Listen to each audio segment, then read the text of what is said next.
Unsure of your dream? Study abroad destination? Clear your doubts. Videsh Consult. Call 9676502888.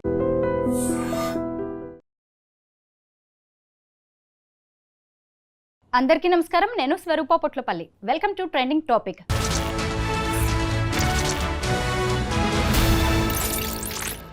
సాధారణంగా ఓ జంట విడాకులు తీసుకున్నప్పుడు భరణం భర్త భార్యకు ఇవ్వడం అనేది మనం చూస్తూనే ఉంటాం. కానీ భర్త కూడా భార్యను భరణం కోరవచ్చా?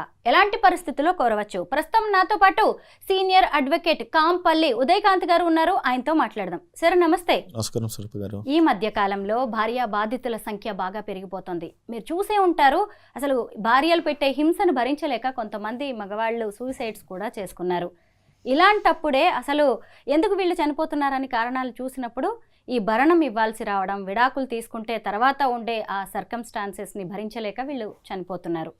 భర్త భరణం కోరవచ్చా భార్యని? ఖచ్చితంగా కోరవచ్చు.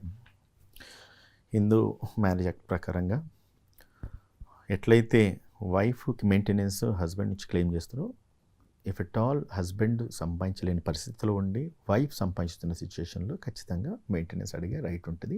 There are several judgment in this case. Certain cases like కొన్ని కేసెస్ నేను మీకు ఉదాహరణగా చెప్తా.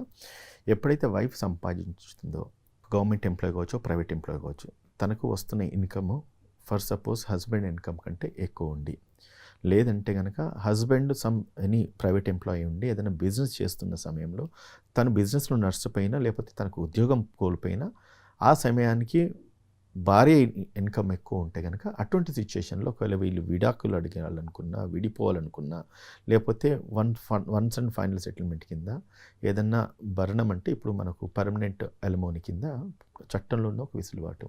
వేరిన్ విమెన్ క్లెయిమ్ చేస్తున్న సమయంలో ఎట్లయితే తన రైట్ ఈక్వల్గా అడుగుతుందో మెన్ కూడా అదేవిధంగా ఒకవేళ అమ్మాయి సంపాదించేది ఎక్కువ అయినప్పటికీ, అమ్మాయికి ఆస్తులు ఎక్కువ ఉన్నప్పటికీ, భర్తకు కనుక సంపాదన తక్కువ ఉన్న, ఆస్తులు లేకపోయినా, లేకపోతే ఈమె సంపాదన కంటే ఆమె సంపాదన ఎక్కువ ఉన్నప్పుడు ఖచ్చితంగా భర్త కూడా మెయింటెనెన్స్ అడగవచ్చు. ఎప్పుడు భర్తకు సంపాదన లేదు అని ప్రూవ్ అయినప్పుడు మాత్రమే ఇది అడగడానికి వెసులుబాటు ఉంటుందమ్మా.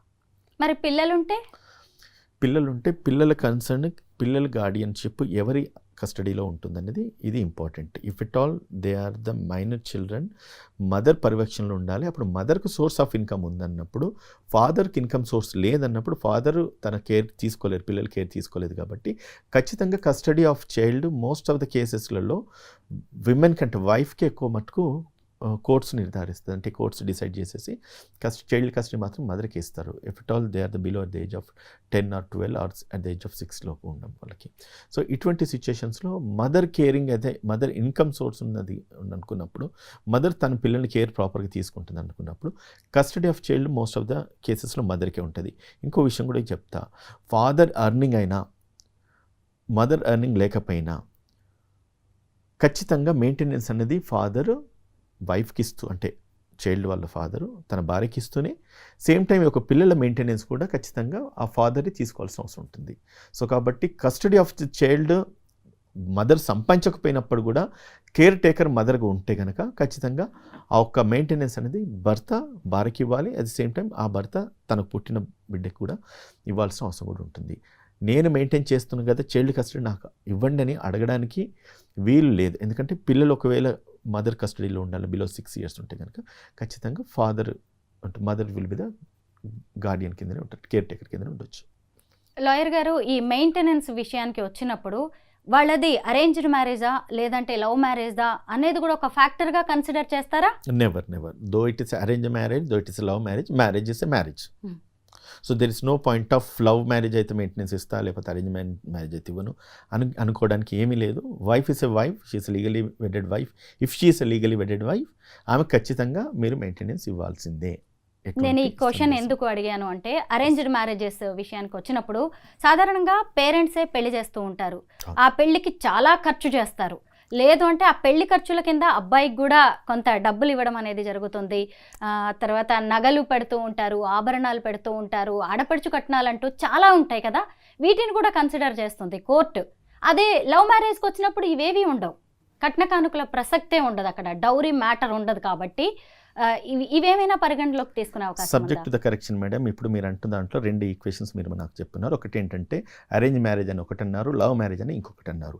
అరేంజ్ మ్యారేజ్లోకి వచ్చేసరికి కట్నాలు ఉంటాయి, లవ్ మ్యారేజ్లోకి వచ్చేసరికి కట్నాలు ఉండవు అంటున్నారు. కానీ నేను ఇప్పుడు చెప్తున్న ఇప్పుడున్న పరిస్థితుల్లో నేను చేసిన కొన్ని కేసెస్, కొన్ని ఇన్స్టెన్సెస్ ఉన్నాయి. లవ్ చేసి అమ్మాయిని ప్రేమించి అమ్మాయిని ట్రాప్లో పెట్టుకొని బాగా డబ్బున్న వాళ్ళైతే అమ్మాయిని వాళ్ళ కంట్రోల్లో పెట్టుకుని, మగవాళ్ళు వాళ్ళ కంట్రోల్లో పెట్టుకొని ఖచ్చితంగా డబ్బులు డిమాండ్ చేసేసి కూడా లవ్ మ్యారేజెస్లలో కూడా కట్నాలు తీసుకొని, కానుకలు తీసుకొని, పెళ్ళిళ్ళు చేసుకొని విడాకులు దాకా వచ్చిన కేసెస్ కూడా నేను డీల్ చేస్తున్నాను. It's not that only arrange మ్యారేజ్లో కట్నాలు లేకపోతే కానుకలు ఉంటాయని కాదు, ఈవెన్ లవ్ మ్యారేజెస్లో కూడా ఉంటున్నాయి. ఓన్లీ అరేంజ్ మ్యారేజెస్ బ్రేక్ అవుతున్నాయని కాదు, ఈవెన్ లవ్ మ్యారేజెస్ కూడా బ్రేక్ అవుతున్నాయి. Most of the breaking events ఏవి ఉన్నాయన్నా కూడా అవి లవ్ మ్యారేజెస్ ఎక్కువ బ్రేక్ అవుతున్నాయి.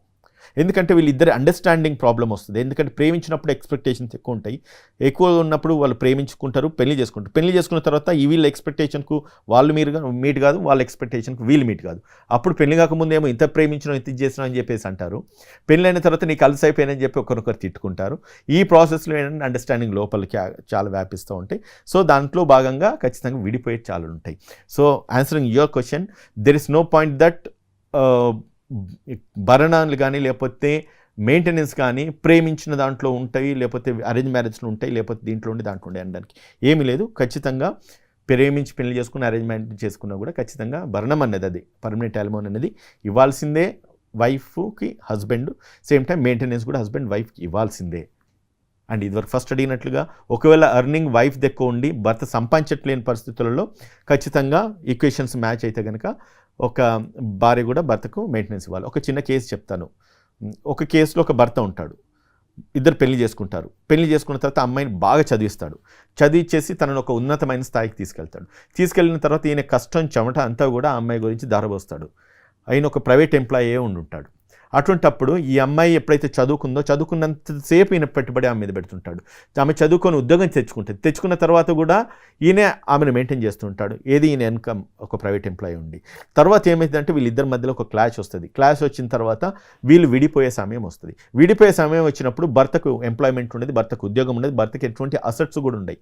అటువంటప్పుడు భర్త కోర్టును ఆశ్రయించి ఏమంటాడంటే, నేను పెళ్ళైన తర్వాత నా భార్య మీద నేను ఇంత ఇన్వెస్ట్ చేస్తున్నాను, ఇంత ఖర్చు పెట్టున్నాను, తను చదివించున్నాను, ఇప్పుడు తను ఒక గొప్ప ప్రయోజకురాలైంది. ఇప్పుడు నా పరిస్థితి చూస్తేనేమో నేను వెనుకబడిపోయి ఉన్నాను, నాకు ఎటువంటి ఉద్యోగం లేదు, నాకు ఎటువంటి ఆస్తులు లేవు, తనని ఒక ప్రయోజకురాలు చేయడానికి నేను ఇంత ఇన్వెస్ట్ చేస్తున్నాను కాబట్టి నాకు మెయింటెనెన్స్ కింద కానీ లేకపోతే నాకు ఒక అలిమనీ కింద కానీ ఇవ్వండి అన్నప్పుడు ఇచ్చిన కోర్టుకి తీర్పులు ఇచ్చేసి భర్తకు కూడా మెయింటెనెన్స్ భరణం ఇచ్చిన దాఖలాలు కూడా మన దేశంలో ఉన్నాయి. సో కాబట్టి there is no exemption for an women, so there is no bar for an women. ఖచ్చితంగా ఏ ప్రివిలేజెస్ అయితే వైఫ్ భర్త నుంచి కోరుకుంటే అదే సేమ్ ప్రివిలేజెస్, అదే సేమ్ యాక్ట్, అదే సేమ్ చట్టాలు భర్త మీద కూడా యాక్ట్ అవుతున్న విషయం గమనించాల్సిన అవసరం ఉంటుంది మేడం. ఎస్, మీరు చెప్పిన ఒక కేస్ స్టడీ కూడా హైదరాబాద్లోనే ఉంది. ఒక కపుల్, అతను సాఫ్ట్వేర్ ఇంజనీర్, ఆమె డెంటిస్ట్. వీళ్ళిద్దరికి మ్యారేజ్ అయింది, లండన్ వెళ్ళిపోయారు. అక్కడికి వెళ్ళిన తర్వాత ఆమె పీజీ చేయడానికి మొత్తం ఇన్వెస్ట్ చేసింది ఈ హస్బెండే. పీజీ అయిపోయింది, తను లండన్లో బాగా సెటిల్ అయిపోయింది. ఆ తర్వాత ఇక ఇతనితో నాకు వద్దు రిలేషన్ అని చెప్పేసి ఇద్దరు మ్యూచువల్గా డివోర్స్ తీసుకున్నారు. కానీ ఇతను మెయింటెనెన్స్ కానీ ఏమీ అడగలేదు. ఇలాంటి కేసెస్ నిజంగా చాలా జరుగుతూ ఉన్నాయి లాయర్ గారు. జరుగుతున్నాయి అంటే మేడం ఒకటి చూడండి, ఫస్ట్ ఆఫ్ ఆల్ నేను ప్రతిది కూడా ఎప్పుడు ఒకటే మాట్లాడితే మళ్ళీ కూడా చెప్తాను, prevention is better than cure. గాయం అయిన తర్వాత మందు పెట్టుకునే దానికంటే గాయం కాకుండా చేయించాలనేది. భార్య భర్తలు ప్రేమించి పెళ్లి చేసుకున్న తర్వాత లేకపోతే అరేంజ్ మ్యారేజ్ చేసుకున్న తర్వాత టు లార్జర్ ఎక్స్టెంట్ వాళ్ళు ట్రావెల్ చేసిన తర్వాత వన్ ఫైన్ డే అబ్రప్ట్గా నేను వదిలేస్తాను, నన్ను వదిలే, మనకి ఇద్దరు అండర్స్టాండింగ్ బాగాలేదు, లేకపోతే మన ఇద్దరి మధ్యలో వాట్ వి కాల్ లైక్ అంటే ఈ మధ్యకాలంలో చాలా సింపుల్గా మాట్లాడుకొస్తున్నారు ఏంటంటే కాంపాక్టబిలిటీ లేదు, జస్ట్ కాంపాక్టబిలిటీ లేదు. అరే ఒకప్పటి రోజులు మనం చూద్దాము, మన పేరెంట్స్ రోజులు మనం చూద్దాము. అటువంటి రోజుల నుంచి మనం వచ్చిన మన generation very very early generations ఇప్పుడు. మరి అటువంటి మన పేరెంట్స్ చేసుకోలేదు, మన పూర్వీకులు అటువంటి చేసుకోలేదు. ఒక్కసారి పెళ్లి చేసుకున్న తర్వాత జీవితాంతం వాళ్ళు కట్టుబడి ఉంటున్నారు. మంచి చెడు వాళ్ళు అర్థం చేసుకుంటున్నారు, కష్టం సుఖం వాళ్ళు అన్వయిస్తున్నారు, తెలుసుకుంటున్నారు. ఆ రోజు ఎందుకు వచ్చింది, ఆ రోజు ఎందుకు చేసుకున్న పెళ్ళిళ్ళు ఎందుకు నిలబడుతున్నాయి, ఇప్పుడు ఎందుకు నిలబడట్లేదు అంటే ఇండివిజువాలిటీ ఎక్కువైపోయింది, వైఫ్ ఇండివిజువాలిటీ ఎక్కువైపోయింది, బర్త్ ఇండివిజువాలిటీ ఎక్కువైపోయింది, టెక్నాలజీస్ మారిపోతున్నాయి, ఎవరి లైఫ్ వాళ్ళు చూసుకుంటున్నారు, ఎవరి ఎర్నింగ్స్ వాళ్ళకున్నాయి. ఎర్నింగ్స్ డబ్బులు ఉన్న తర్వాత విలువలు కోల్పోతున్నారు. విలువలు కోల్పోయిన తర్వాత బంధుత్వాలకు ఎటువంటి ఈ శాంటిటీ లేకుండా, లీగల్ అంటే ఎటువంటి రెస్పెక్ట్ లేకుండా పోతుంది. రెస్పెక్ట్ లేకుండా పోయిన దాని తర్వాత ఈ అమ్మాయి బయస్ లండన్లో ఉంటుంది, ఈయన ఇండియాలో ఉంటాడు, లేకపోతే ఈయన ఇండియాలో ఉంటాడు, లేకపోతే అమ్మాయి లండన్లో అమెరికాలో ఉంటుంది. దాని తర్వాత వాళ్ళ లైఫ్ వాళ్ళు చూసుకుంటున్నారు. ఇండియాలో ఉన్న ఫెసిలిటీస్ వేరు, అమెరికాలో ఉన్న ఫెసిలిటీస్ వేరు, ఇండియాలో ఉన్న టెక్నాలజీ అక్కడ ఉన్న టెక్నాలజీ వేరు. సేమ్ టైం ఈవెన్ హస్బెండ్ వెళ్ళిపోయిన తర్వాత కూడా వాల్యూస్ అనేది అంటే మోరల్ వాల్యూస్ అన్నీ కూడా డే బై డే డిటారియేట్ అవుతూ ఉన్నాయి. సో అటువంటి సిచ్యువేషన్స్లో భార్య భర్తలు విడిపోతున్నారు. సో కాబట్టి నేను చెప్పేది ఏంటంటే విడిపోయిన తర్వాత ఒక్కటి గుర్తుపెట్టుకోండి, ఇప్పుడు నువ్వు భర్తను వదిలేసినా, భర్తను వదిలేసినా, భర్త భార్యను వదిలేసినా మీరు మళ్ళీ ఇంకొక పెళ్లి చేసుకోవాల్సిందే ఖచ్చితంగా.